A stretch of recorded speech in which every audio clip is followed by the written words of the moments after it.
Money FM 89.3, best of weekends. The Voice of America was established in 1942 and more or less as a propaganda arm of the American government, trying to tell all the good stories about what happened. And it's taxpayer funded and has become a part of that overseen by the U.S. Agency for Global Media. Now, in recent decades, though, the VOA has become not only a multimedia company, but much more, I would say, independent in its reporting, in its journalism, and not a mouthpiece for the U.S. government anymore. It is my absolute pleasure to welcome Steve Herman, the Voice of America VOA White House bureau chief, a friend of mine for decades now, and one of the best, most respected journalists out there. Steve, welcome to the show. It's so great to see you again. Great to see you again, Glenn. And Neil, I have a message for you from your bank, but we'll talk about that later. Well, I mean, before we start, Steve, congratulations for being the best dressed guest we have ever had on the show. We've ever had, yeah. Easily. Totally. So, they told me there'd be video, so. And Steve, I have to say one more thing, and that is a sincere thank you for coming on, because I know what a week you have had, and for you to be taking part of what is your Friday night after Inauguration Day to be with us. I really appreciate it. Well, it's America. We can't go out because of COVID. Well, there you go. So Steve, nothing better to do, right? As a journalist myself, Steve, I'm just curious, what has your week been like in terms of hours and workload? I mean, it must have been nonstop. There were a couple of nights there when I had about 3 hours sleep. I actually went into Washington, D.C. and stayed in a hotel for a couple of nights because of the green zones and the red zones, and the gauntlet to get to the White House for a couple of days in a row was quite an adventure reminiscent of Baghdad. Yeah. So I was very, very happy to get a full night's sleep last night for the first time in a long time. Steve, and those of you listening and watching on Facebook Live, if you have any questions for Steve about covering the White House for the past 4 years, please throw them in the chat for us. But Steve, take us, because it's so fresh, you were the pool reporter following the ex-president. You were at Andrews Air Force Base at his departure, and then you flew down to Florida for his arrival in Florida. Tell us about that event, covering the going and then arrival into Florida of the former president, number 45. Right. He was still a president at that point, Glenn. The president took Marine One for the very last time out to Joint Base Andrews, about a 12-minute helicopter ride from the White House just outside D.C. and Maryland. And I was part of the press pool waiting there. There were about 200 invited guests that showed up. It was very reminiscent of the MAGA rallies we used to attend, with the blaring 70s rock track on these huge speakers. And the president came off of Marine One with Melania Trump. And he gave one of the shortest speeches ever. He was very subdued. It only lasted about 9 minutes. The real takeaway line from all of that before he boarded Air Force One was, "I'll be back in some form." So a lot of speculation about what that means. Wax figure, perhaps, or something. Who knows, right? I don't know. I can say that after our arrival in Florida, and I'm happy to talk about the Air Force One flight down, but after our arrival, I can say that I was the reporter who attempted to ask him the very last question of his presidency. Jim Acosta from CNN shout out had a question about whether he had any regrets about January 6th. And then I asked him about these reports that he's planning to form what would be called the Patriot Party. Mm-hmm. And he turned, looked at us and waved and said, "Thank you," and climbed into the armored vehicle and rode down Southern Boulevard in Palm Beach. There were hundreds of people lined on the streets, most of them cheering him, some with Trump 2024 signs. There were a few Biden supporters out there as well. They had some police around them guarding them because that's a very pro-Trump neighborhood, apparently. The motorcade slowed down to a crawl, and Trump took it all in the waning moments of his presidency, waved to the crowd. I was in pool van 3. And when they realized they were looking at the media near the back of the motorcade, we were extended the courtesy of the middle finger numerous times by some in the crowd. And then the bulk of the motorcade pulled into Mar-a-Lago. The pool vans did not enter, and we sat in a nearby parking lot until the stroke of noon, even though Joe Biden had taken the oath of office a little bit early. But we were there until the very end of the Trump presidency. So, Steve, did I hear that right? You were on Air Force One, is that correct? On the flight down? Yes. What was that like? What was the mood on the plane like with the Trump family? Right. I've flown on the plane dozens and dozens of times with Trump during his presidency. And sometimes he'll come back, talk to us on the record, off the record. He did not. There was a lot of family on the plane that day. The most unusual aspect of that flight was when we were coming in to land at Palm Beach International Airport, the pilots did a low-altitude flyby of Mar-a-Lago. Which was an interesting angle. I put out a photo of that on Twitter, of course. And it was a very subdued atmosphere. And I think also for the media as well, we realized this was the very end of an era. We were witnessing a part of history. The other notable takeaway from that was the final meal of the Trump presidency on Air Force One was. I saw you posted the menu on your Facebook page. Southern style steak and eggs and grits. Cheesy grits, nonetheless. Cheesy grits. Yeah, you remember very well. And we had a steward did come back to the press cabin with a special basket of the Donald Trump autographed M&Ms and matchbooks. And that was a surprise to me because I thought the matchbooks went out with the Reagan era. Nancy Reagan had banned the complimentary packs of cigarettes with cigarette smoking on Air Force One. Although I think on that flight down to Florida, there were probably a few on the plane that did want to have a cigarette. Steve, this is like a 1980s wedding. You know, you get a book of matches with the couple's name on it, maybe a cocktail stir, a napkin. Right. Unbelievable, right? That after so much time, this is what you're getting. Steve, put into perspective, if you can, what it was like for the 4 years. I mean, I've been following you on Facebook and seeing the trials and travails. Trump has more than once gone after you directly during Q&A sessions and really putting the full weight of pressure, not only on you, but many of your colleagues at VOA. Are you in therapy or going to be in therapy? I mean, what was that experience like?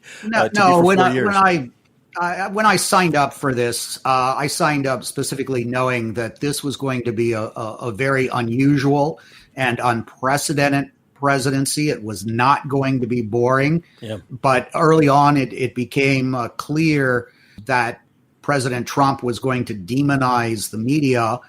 And I actually, one of the early stories that I did, along with my colleague Jeff Selden on the National Security Beat, was shortly after Trump used this phrase, enemies of the people. Mm-hmm. And we pointed out that this was not some sort of innocuous language, whether Trump knew its background or not, but linking it to the Soviet Union of Stalin, it was very ominous. And at rallies, we always have a Secret Service agent with us, not necessarily to protect us, but to make sure that nobody infiltrates the little bubble that we're traveling in. But there were times where I thought maybe the Secret Service agent was going to have to intervene. And of course, near the end of the Trump presidency, many media organizations were hiring security guards to accompany them at the MAGA rallies and also in Washington, D.C. So that was a bit unusual. I've spent 26 years in Asia covering coups and riots and contested elections and all sorts of things. So I had a bit of a background for being in so-called fragile democracies and more autocratic countries. But to experience this in your own country as a reporter was definitely something I had never experienced in my career previous to that. Wow. On that point, Steve, where were you when the insurrection around Capitol Hill happened? Was you covering the event where President Trump spoke with his family, or did you have a day off that day? I had a day off. I was in Miami, Florida, actually, and was trying to sit out on the balcony of my hotel, catch a little sun, because I was flying back that evening, and realized, something really appears amiss at the Capitol. Then came inside to sort of watch it on TV. And so I did arrive back in Washington that evening. What was your initial thoughts, having covered the presidency for so long? Shock, surprise, expectancy? How did you feel? Well, when that was going on, we really didn't realize how bad it was, right? We knew that there had been an incursion in the Capitol, and people were obviously misbehaving. But the initial video coming out did not reflect the severity of the situation, and we had no idea that the mob was literally just minutes or less from being able to get to some of the lawmakers and the vice president, and possibly could have intercepted those physical electoral votes that were sitting in the mahogany box. So it wasn't until later that it really sank in, as it was the case with everybody else, just how scary of a situation that was. Yeah. Steve, you mentioned you spent more than 2 decades in Asia. I know you and I first met in Tokyo back in the early 90s, right. But you lived in Bangkok. You've lived a lot of places and covered stories all over this region. Over the past 4 years, so much has been made about the fake news media, the often repeated phrase by the Trump White House and administration and others. Do you sense that there is long-term damage to the brand of journalism, both in the U.S. and overseas, as a result of that constant haranguing? And of course, it's been picked up, in the Philippines and in Venezuela, other countries around the world. Now, the leaders there have picked up that same kind of language.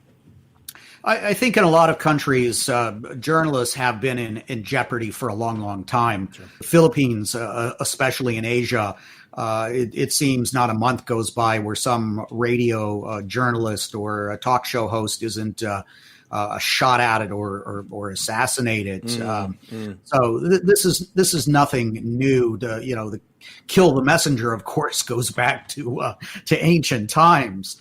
It's unfortunate. It does make our job a lot harder.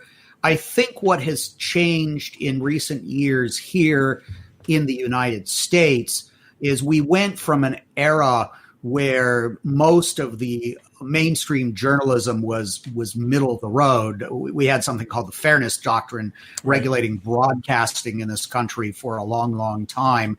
And then with AM talk radio, it started to veer off into partisanship. There was left-wing talk radio for a while, too. There was a network called Air America. It just didn't take off the way that some of the conservative talk show hosts did over the decades. And then, of course, on television as well, with the rise of 24/7 cable news, what those entities found out is if you took a particular political stance, you could capture a lot more audience. Just to be sort of middle of the road was boring. And then there's what's called confirmation bias. People just wanted to tune in and hear their views reaffirmed. And so, look, these are commercial broadcast outlets. Their main goal is to make money. I've been very, very fortunate most of my career to work for public, a nonprofit, or government-funded broadcasting, where my bosses didn't have to worry about ratings and the bottom line.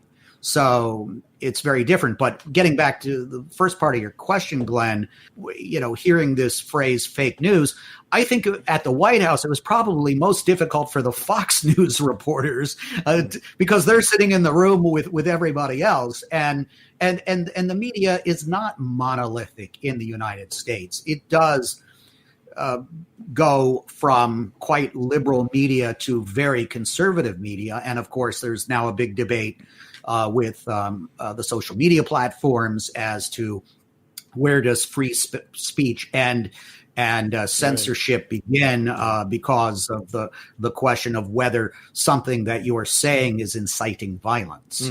But it's an interesting point, Steve, you make about confirmation bias, because international viewers like ourselves in Singapore, I think myself, people I know, increasingly were switching away, to be frank, from the American cable news networks and watching international news networks such as ABC in Australia or BBC in the UK, because of that confirmation bias. You know, to pick a couple of examples, CNN on one side, Fox News on the other, you could sometimes feel like you were watching, they were covering two entirely different events when they're supposed to be talking about the same thing.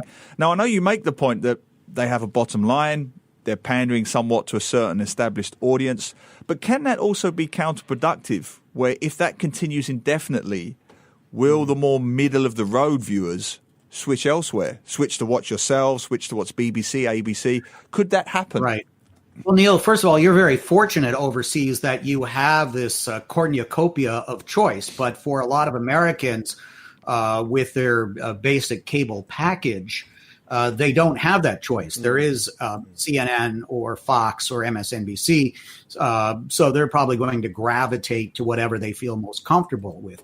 The other big question is whether there really is this middle of the road anymore. I can tell you, I came back to the United States in 2016 after 26 years in Asia, and the biggest culture shock for me was finding this country so polarized politically that there wasn't a middle of the road, and to try to be, express conservative views on particular issues, maybe about fiscal responsibility, and liberal views on social values, you had to check the boxes with people. You were all this way or that way, and if you weren't on whatever side that they were on, then you risked being socially ostracized to some point. And of course, people could find comfort also for their biases, the attitudes by getting with like-minded people on social media as well. Yeah. So as someone who,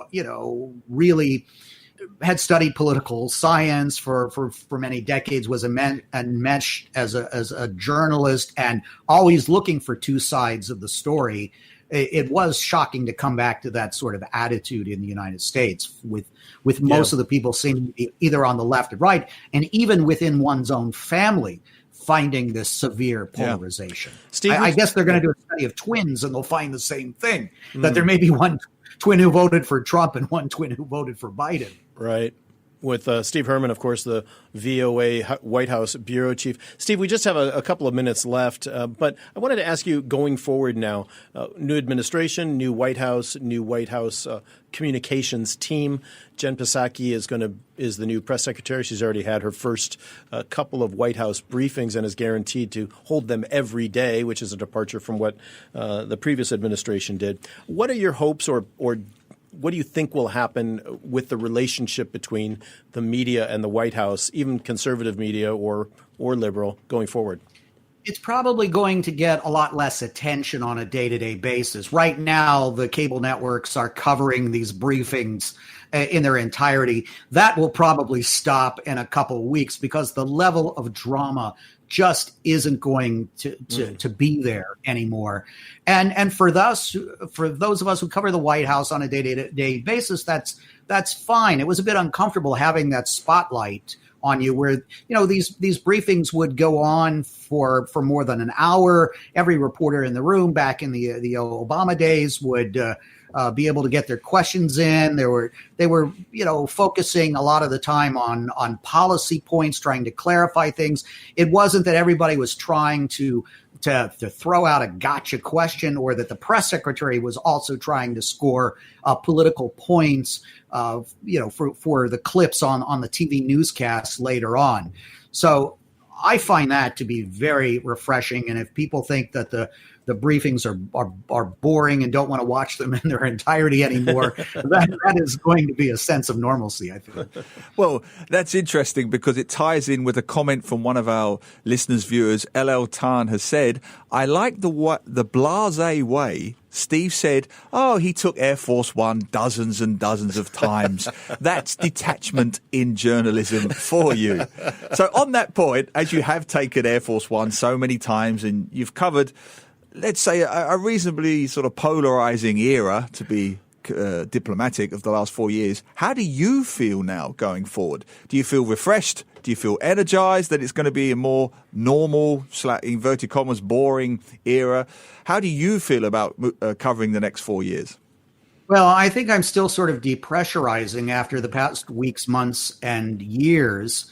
And I don't know. I think it's going to be refreshing to be able to drill down on particular issues. We were always in sort of crisis mode with the Trump presidency. You couldn't plan your day and say, okay, the talking points today are going to be about the economy. So I'll have a story for you at 5 p.m. today about the new economic policy, because Trump would come out, say something, and blow up his own messaging. Yeah. And whatever he said became the huge story, and you had to focus on that. There's going to be a lot more discipline with this Biden White House. That's absolutely certain. So we'll be able to sort of plan out, and I think we'll be writing better stories, more qualitative stories because of that. But there's some perception that there's just going to be this long honeymoon between the White House press corps and the Biden administration. Not at all. The Obama administration had a very contentious relationship, maybe not to the degree of the Trump presidency, with the White House press corps. And I think everybody's on their best behavior right now, especially after the past 4 years. But look, reporters, regardless of what may be their personal political views, are dogged. They want to get a good story. They want to drill down. They are going to be looking to find the inconsistencies in any messaging coming out of any administration. Steve Herman, Voice of America, White House Bureau Chief, thanks so much for being with us today. Really appreciate it. Great to see you again. Thanks. My pleasure, Neil. Good to see you, Glenn.